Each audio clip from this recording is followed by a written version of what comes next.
Welcome, welcome, welcome everyone to another episode of Finding Freedom Through Confidence. This is the space where we always say that confidence isn't something you pick up from a supermarket shelf, it is an ever growing muscle. If this is your first time coming into contact with me or my content, thank you so much for listening in. I am Tanique Easy, speaker, corporate trainer, facilitator, and empowerment coach. And I support new frontline, or some would say first time managers and mid level managers to reduce turnover, disengagement, and poor leadership execution so they can help their companies to stop losing money by equipping them with the mindset skills, the leadership mindset skills to retain talent, to drive performance, and to deliver consistent ROI. And I do that using my proprietary MVP framework.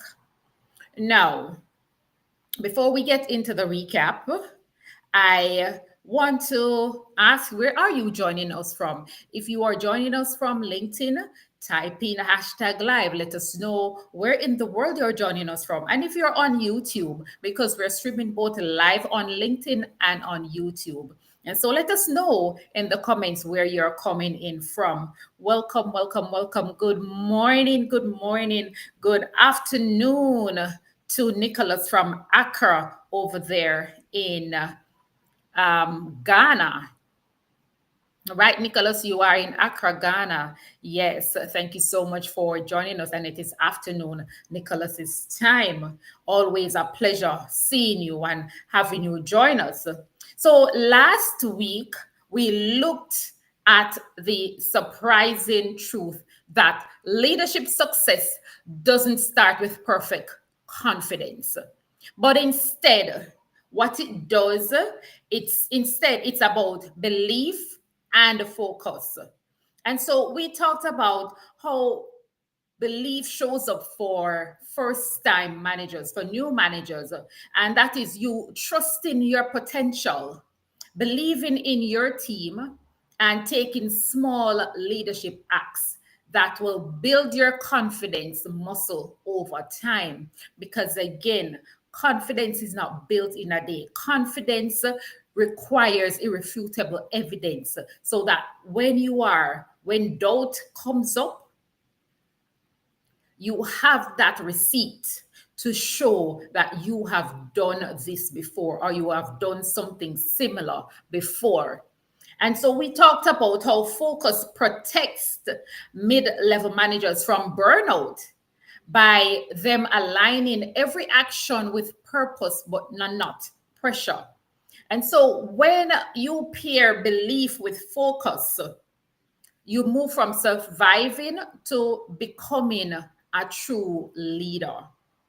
And so belief doesn't mean that you know it all.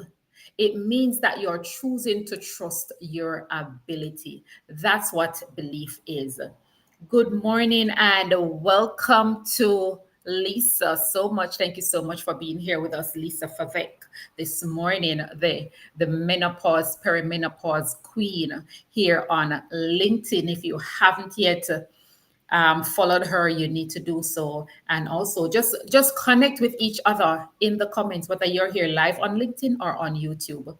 Connect with each other in the comments, follow each other. So, but here's the thing, belief and focus is just a part of the equation. That's just the first part of the equation. There's another currency that great leaders spend every single day. So they spend belief, they spend focus as currencies, but here's another currency that they spend every day, and that is flexibility. And so that's where we're going to be heading today. We're going to be talking about flexibility today. And so let's talk about flexibility, because flexibility is the strength that is often overlooked. And I want you to share in the comments, share in the chat right now. If you've ever had to lead when you doubted yourself, like I know I've had to. Like there are so many occasions, so many stories I can tell you about when I have led from a place of doubt and not confidence. And so I want you to be honest with yourself. If you've ever had to change course or to pivot when things weren't working out, have you ever had to pivot? Have you ever had to change? Right? And so one of the things that I've learned as I listen to podcasts, as I read books about leadership and mindset, is that many of the great leaders that we know, that we look up to, that we read about, and some of them, whether you like them or you don't like them, because that's a fact, you're not going to like everybody, you're not going to gel with everybody, but that's okay. It's okay to not gel with everybody, but we can learn from every single person. We can learn from every single person. And so one of the things that these leaders, whether it is you know Elon Musk with Tesla, whether it is Pixar, whether it is, the Apple revolution, whether it is the Wright brothers, whoever we are looking up to, whoever we're reading about, a John Maxwell, a Les Brown, whoever that you are viewing in your mirror at this time, they have had to pivot. Their success, for them, it's not because they pushed harder, but it's because they knew when to pivot. They all knew when to pivot. And so for me, I remember when I got elected and to my first community board. And this is where the confidence part, I looked confident, and I shared this before. I looked confident and I walked confidently. But here's the thing. I doubted my leadership abilities. I doubted that.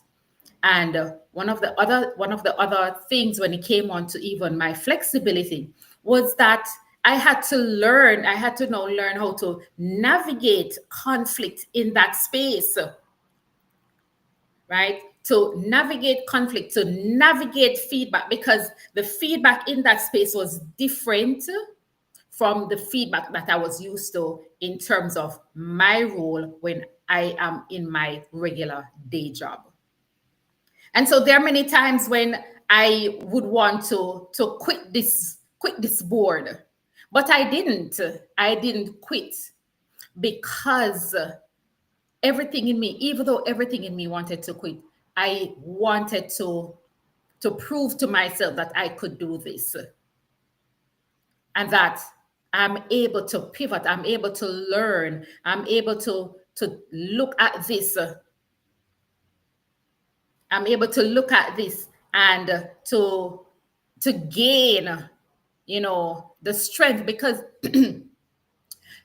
recently I was reading and and I want to, I'm sure that you will see the connection here. I'm hoping that you will see. But recently I was reading a book, and it talks about where the leader didn't know anything about soccer, but he went into that space and he went into becoming the manager of a team, even without knowing anything about soccer. And that resonated with me because when I started leadership, and when I started my leadership journey, I had no formal leadership experience, but I started it because person looked at me. I looked like I was able to lead. I looked like a leader and I walked like one, but it didn't mean that I had the experience of one, but they trusted me in that space. And so I continued and I learned and I developed. But one thing, what is the thing that happened when I was reading the book was that the leader, when he talks about flexibility, he said, listen, I want you to have the mind of a goldfish, not in your focus. Remember, not in your focus, but I want you to have the mind of a goldfish when it comes on to being resilient. And you see, flexibility develops resilience in us. That's the connection that I want us to make. Flexibility develops resilience in us as leaders because we're going to know when to pivot. And as we pivot, we do not panic in those situations, but we become more resilient. We develop our resilience muscle. And so we continue to strengthen that space within us. And so I want to pause as I have some persons who have joined afterwards, after we've started. And so I want to pause and to acknowledge those persons and to acknowledge what they're sharing in the chat. And so I want to welcome Curtis Brooks. Welcome. So for joining us this morning, another amazing person here on the LinkedIn app, Dr. Marcia Thomas, a leader like you. And I'm going to do a shameless plug here for her. If you haven't gotten her book as yet, her latest book, My Faith Looks Up, you need to go and get it. It's going to help you even as a leader. And so our spoke loader, they got the clarity and the confidence to pivot. Yes, that's what leaders do. They get the clarity. They continue to grow to get the clarity. Because as I shared before, when confidence needs irrefutable evidence, and when you have the confidence, when you have that receipt, right? And I have a receipt here. So you see, you have this receipt to show that you paid for something. So your receipt, as it relates to your leadership, is that you have done something. It may not be the exact same thing, but it may be in alignment. It may be similar. And so you bring forward that receipt in your memory, and then you have the confidence. You have developed that confidence now that, oh, I've done this before, and I can pivot from this because I've done something similar. And I even if I didn't get the exact results that I needed, I learned from that. And so thank you so much, Dr. Marcia, for sharing that. There is move strength in growing that knowing. All right, Dr. Marcia, I'm not sure what that statement is referring to, but you can clarify in the chat and let us know. But and so that's it. When we talk about flexibility, is that you learn to adjust, right? You learn to rethink your approach. What does that look like? So pivoting, flexibility involves pivoting without panicking. And so one of the quotes that I got from the diary of a CEO is that quitting is a skill. Knowing what to give up and when to change course is a part of winning. And so when we learn to pivot, when we learn to quit and not quit as something happens, it's not about quitting as something happens, but it's about, again, knowing when to give up, when to pivot, when to make the change. And that in itself is a part of the game of winning. It is a part of the game of life. It is a part of the game of flexibility. It's a part of the currency of flexibility that you learn how to pivot without panic. And so let's talk about flexibility in leadership for managers and what does that look like. And so first-time managers, they may often cling to the way it should be because they have come into this space. They were the best doers, as I like to call them. So they were the best doers. And so they were individually doing their thing. They didn't have to, be bogged down with a team per se. But now they are in this space of team leadership. They are leading a team of persons, whether it is 5, 10, or even 3 persons. It doesn't matter the amount. What matters is that they are now in this position of leadership. And so they are clinging. What happens is that they normally cling to the way it should be to prove themselves. So you're trying to prove yourself in this context of, oh, this is the way it should be, instead of being flexible in your mindset, in your approach, knowing when to quit and asking the right questions too, asking your team to come with the solutions, sharing out whatever the problem is before the meeting and asking them to come with the solutions. And so for mid-level managers, what does that look like? The pain point of, this is that they typically get stuck running ineffective processes. And so, because what they do, what mid-level managers do, because they have been in leadership for anywhere from 2 to 5 years, they fear looking weak if they pivot. And so the fear of failure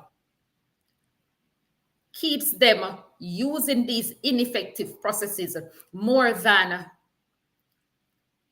the concept of flexibility, more than the concept of letting it go or pivoting and becoming more flexible and adaptable. So the fear of failure keeps them stuck. And so that is the greater pain point. And so what I want to get across for our leaders that are listening is that flexibility isn't weakness. It's not weakness. It is actually wisdom. And so the leaders who last, leaders who tend to get more out of their team are the ones who don't break, the ones who bend but don't break. And so I want to talk about what does that look like. So let's talk about or let's share that. And I'm from the Caribbean. I am from the Caribbean. We go through hurricane season from June 1 to November 30th is our hurricane period, and we're in the midst of the hurricane season now. But I have gone through several hurricanes in my life, and you will see the limbs of a mango tree falling. However, when you look at the bamboo or even the palm tree, they will bend in the storm. And as they bend in the storm, their roots are actually stretching. So they are flexible and their roots are stretching. And as the roots stretch, they are becoming stronger. The roots are becoming stronger. And so, as a leader, we want to think about, am I an oak tree or a mango tree, or a tree that is inflexible? Or am I like a bamboo tree or a bamboo that is flexible? And when I say flexible, I bend. I'm able to bend in circumstances and not break. Circumstances, challenges will come, because here's the thing: leadership can be messy. Leadership can be messy, but it doesn't mean that it is not rewarding. Because there are decisions that as a leader you will have to make, and it will not feel good all the time. It will not feel good all the time. And so that's where the messy part comes in. But what is my mindset around that? What is my mindset about my flexibility as a leader, my currency as a flexibility as a leader? And so we want to talk about you adapting. What does flexibility look like? What does this look like in your leadership? And that is you adapting your leadership style. And when I say adapting your leadership style, it doesn't mean that you're going to bend for every single person, because that would now become people pleasing. But you are learning what's the most effective leadership style. You are learning what's your most effective leadership style, and you need to adapt that leadership style to particular situation. So flexibility or adapting your leadership style is not about bending to every single person, but understanding what's the most effective leadership style I need to bring out in this particular situation. Now, the second thing is pivoting strategy when data shows that it's not working. So you have the data, you see it, it's not working out. What are we going to do? What's the solution? How do we pivot from this and move forward? What have we learned from this data that we can use as a catalyst to grow while we as we pivot. So this data point is not working, but what have we learned from it? And what can we use from it to grow the next phase or to grow into the next phase as a team? And you want to drop what drains your time and energy. What are the things that are draining your time and energy as a leader? What are you holding on to that you need to release? For example, are you hosting 2 hour meetings and at the end of the meeting, the real issues have not been addressed, the real issues have not been identified, there are no solutions? This actually drains your energy and your time. And it leaves and it erodes morals as well. So it's not only draining your time and energy as a leader, it's going to erode the moral of the team because you have this long meeting and no solutions. Nothing was addressed. And so I want to ask you, I want you to think about what's one outdated approach that you are actually using right now that you are clinging to that no longer works that you need to let go. So that's a leadership checkpoint question. That's the leadership checkpoint question. What is one outdated approach that you are currently using or you're clinging to, you're holding so tightly to it that you need to let it go so that you can pivot without panic? You can, again, adapt, pivot, and drop what drains your energy. So we want to talk about learning from failure as a leader. What does that look like? Well, again, the fear of failure comes back. It is one of the top fears for people in general, including myself. And that is the fear of failure. Like, we don't want to mess up. And if we mess up, people are going to look at us sideways and I'm going to lose credibility. But here's the thing. Failure is not final or fatal. It becomes final. Failure becomes so final when we decide to not try again, when we decide to not learn from it, when we've decided, and you may think that you're not deciding to not try, but it is actually a decision, because indecision is also a decision. Inaction is also a decision. And so we learn to normalize. What we need to do is to learn to normalize trial and error. Not trial and error that is going to cost the company billions, but trial and error to see what works, what doesn't work for yourself as well as for your team.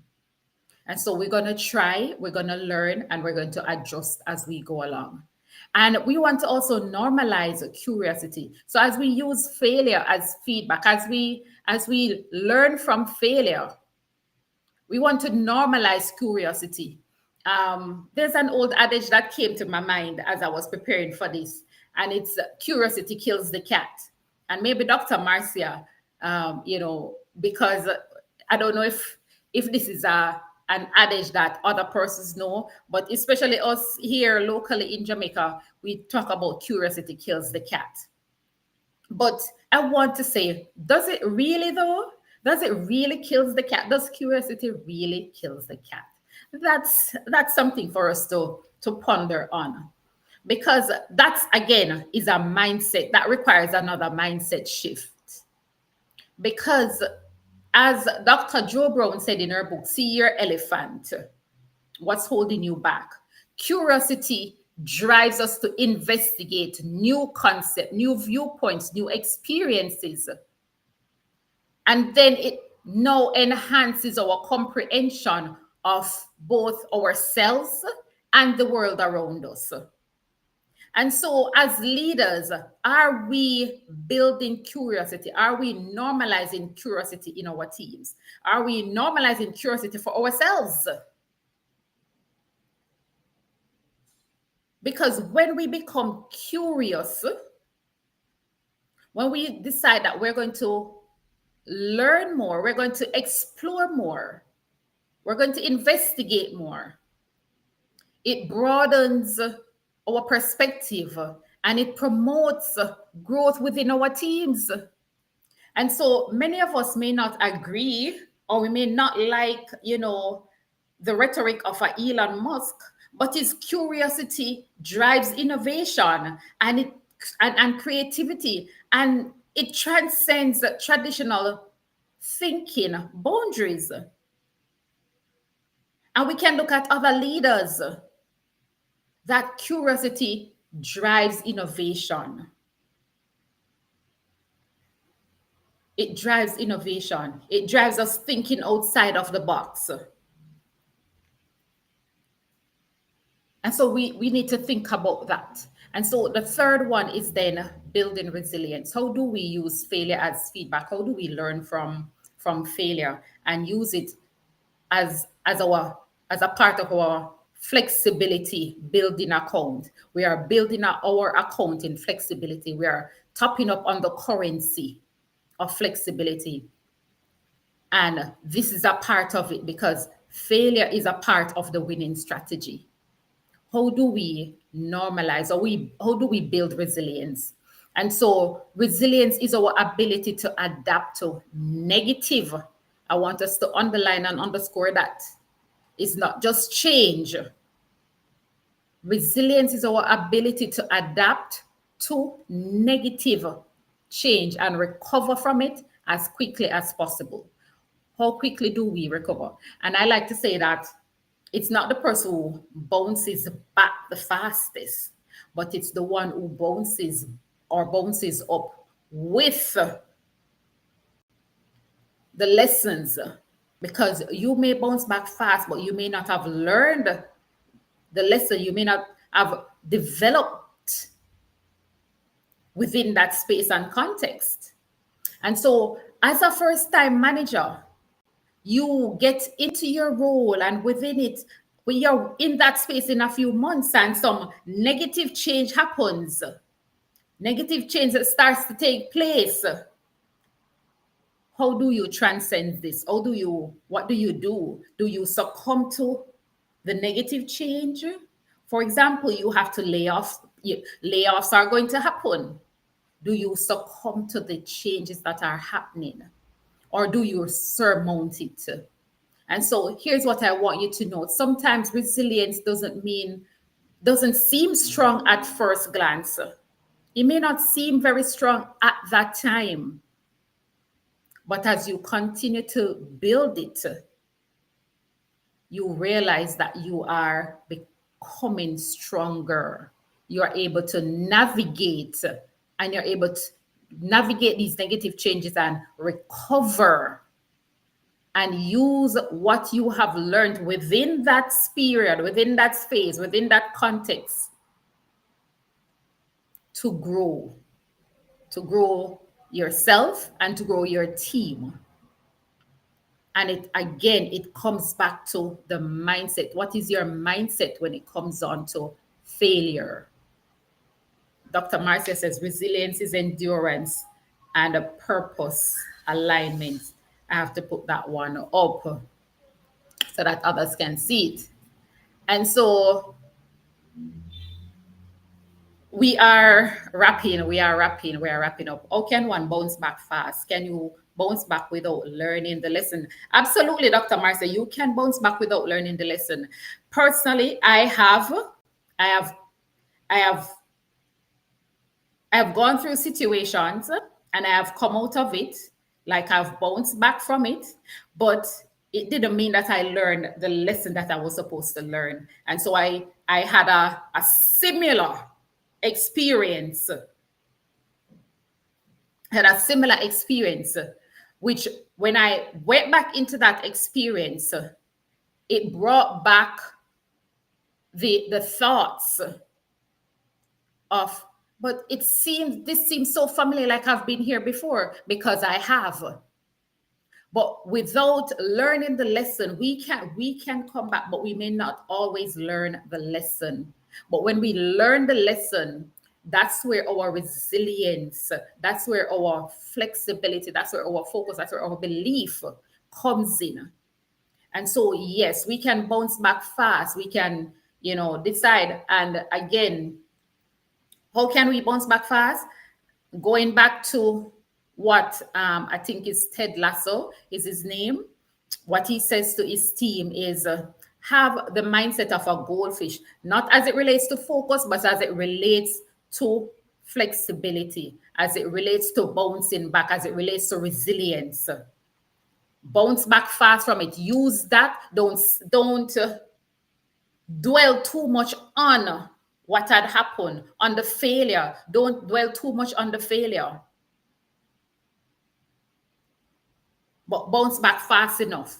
Learn from it, but bounce back fast enough. And so that is it right there, Dr. Marcia. So we can bounce back fast. That is a strategy for us to bounce back fast. And that is where we adopt the mindset of a goldfish, 10 seconds, 20 seconds, as it relates to failure and bouncing back. What did this teach me? What did I learn from it? What did I learn from this? Bounce back from it. But not just bouncing back and not learning the lesson. Not just coming out of it and say, oh, this is okay, and just learning and not learning the lesson. And so the leadership self-check that I have for us at this point is, what's one lesson? What's one lesson a failure has taught you that you actually made you a stronger leader? And you can drop it in the chat. I'm sure you've gone through so many failure lessons that you can share with others. Share one of them with others in the comments so that they too can see that it is okay that they're going through this and they are not alone. Because sometimes we need the words of someone else to let us know that we are not alone. We are not alone. Yes, Dr. Marcia, we need to normalize curiosity, because we like to tell people, and again, as a child growing up, I used to hear it a lot: curiosity kills the cat. And so it allows us to become timid. It allows us to not want to try new things. When we fail, we don't want to go, or we don't want to expand our curiosity. We don't want to expand that. We don't want to go, because we are hearing that in our head. And again, it requires a mindset shift when it comes on to sharing things like that. Normalizing curiosity from young age. And we need to get that into our leaders as well. Normalizing curiosity within our team, within the context of what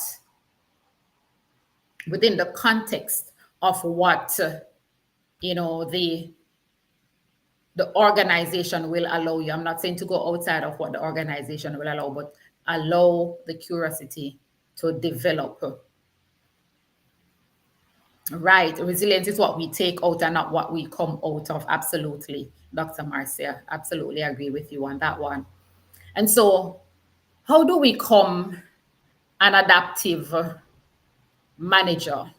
We adjust our style within the context. So you are new to the role, and you might also be new to the team. So you're new to your role as a leader, or as a new manager. I'm calling you a leader because that's what I want you to be. And so you're new to the role of being a frontline manager. And you may also be new to that team. And so you want to give yourself and your team the opportunity to adjust and practice team skills, such as communication and conflict resolution. So you adjust your style to the context. What that context is, you're new, adjust your style. Let your team learn about you and you learn about your team. Practice team skills. practice communication, practice open communication, practice conflict resolution, right?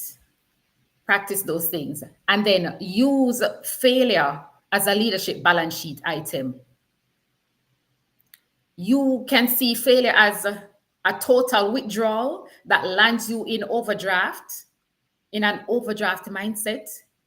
Or you can see it, yes, as a withdrawal, but it doesn't land you in overdraft, because here's what failure takes from us, but it also gives us. Because you would have put in energy. And so it takes from you, but it also gives you data. It gives you data to use. And so it doesn't land you. And so it becomes a matter of perspective. And so you use failure as a leadership balance sheet item. Am I using it to as an overdraft mindset, or am I seeing it? Yes, it's a withdrawal. Is it bankrupting me? Am I in overdraft? Or yes, it's a withdrawal, but it hasn't bankrupt or overdraft my mindset. I see, Doctor. If we don't pay attention to the lessons we program stagnation and uncertainty in our spirit. Absolutely, I love that too, Dr. Marcia. Faith requires curiosity with a made up mind. Yes, it does. Faith is not. Faith is not. As the Bible says, faith is a substance. It is something that you stand on, because sub means ground. It means below. It means that. And so you are standing on something. So faith is a substance of things hoped for, the evidence of things not seen. And so you may not see it, but you believe it. You know that you can do it. You know that it is there. And you have it. Again, visualizing, imagination, imagine what it is, becoming that leader, visualizing yourself as that leader, and using these opportunities, adapting to these opportunities, and using, again, as I said, and I'm going to iterate, using failure as a leadership balance sheet item. With that, as it says, faith requires curiosity with a made up mind. And you want to empower team resilience. And it goes back to what I shared earlier in terms of you developing the resilience for yourself.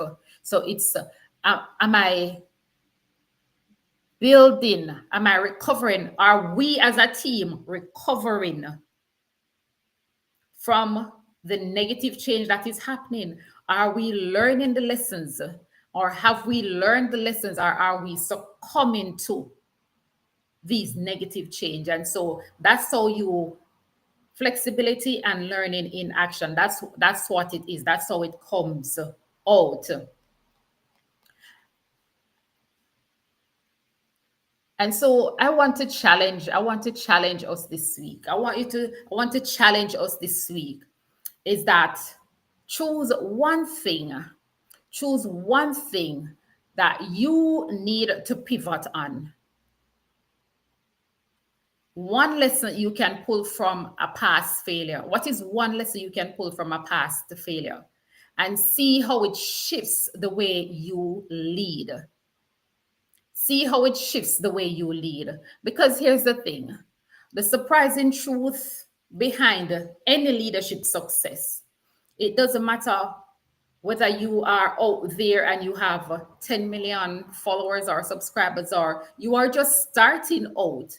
The surprising truth behind any sustainable leadership success, the persons who last, not the ones who break, but the ones who last, is this: flexibility isn't weakness, it's resilience. And failure isn't final, it's actually feedback. And so when we pair belief, when we pair focus, when we pair flexibility, and you will start to unlock what I call the true currency of a leader's growth mindset. That's what will happen when we pair those three currencies together. When we pair, again, belief, flexibility, and focus, we start to unlock the true currency of a leader's growth mindset. And so, if this has helped you in any way, go ahead and repost it to your network. Let them see what they have missed out on, and subscribe to the YouTube channel. We do weekly leadership conversations there. Follow me here on LinkedIn because, again, we do our weekly leadership conversations. Um, we have an upcoming masterclass. You can register for that. Secrets to First Time Manager and Mid Level Manager Success. And in this masterclass, we're going to walk you through how to build these currencies of belief, of flexibility, and of focus so you can lead boldly without burning out yourself or your team. And so remember, MVP confidence is currency. As a leader, MVP confidence is currency, and you develop the currency of a leader's growth mindset by pairing belief, flexibility, and focus. This has been another episode of Finding Freedom Through Confidence, where we always say that confidence isn't something you pick up from a supermarket shelf, but it is an ever growing muscle. Thank you so much for joining us for another series. We look forward to sharing in another series with you, and take care for now.